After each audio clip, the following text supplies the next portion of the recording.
Dankjewel.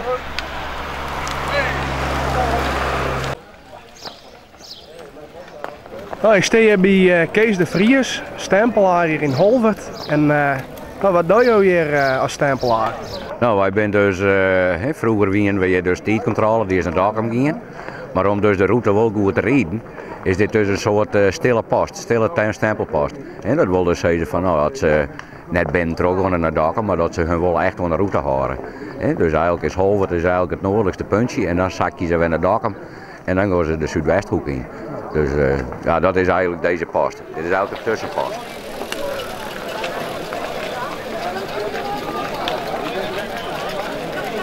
Ik sta hier bij Kent van der Stenen en hij fietst vandaag de Fietsalstedentocht hier in Friesland.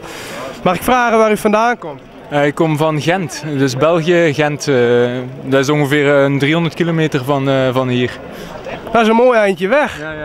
Ja, inderdaad. Bent u hier op een fiets gekomen of met de auto? Nee, met de auto toch naar hier gekomen. Ja. Dus geen warming-up gedaan vanochtend met de fiets? Nee. Hoeveelste keer is dit dat u de Elfstedentocht fietst? Het is eigenlijk de eerste keer. Dus het is gewoon, ik heb een vriend die hier woont in Bolsward. En die had gevraagd of ik even wou meerijden. En aangezien dat ik graag fiets, vond ik dat wel een tof idee. En ik had nog nooit in Nederland gefietst, en zeker niet in Friesland. Dus, Nou, ik sta hier bij Jan Heringa. En nou, ik zie dat Jan een apart outfit had hier. Ja, een outfit van een kool. Ja, ik vind het een mooie outfit. Speciaal voor de Elfstedentocht? Nee, hè, ik ben dit 20ste keer probeer ik jou te doen mijn kou outfit. De 20ste keer al? Ja. Dan ga je het lang volhouden. Nou ja, ik ben graag fietsen, dus en ik kan net autorijden, dus ik ben alles met de fiets van thuis. Dus ik fiets wel erg af zo.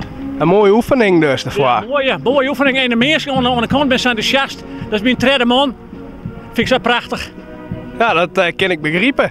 En ben je ook van plan om volgend jaar weer mee te fietsen? Ik denk het van wel. Ik ben in het koude pak? Of? Ja, wij in het koude pak.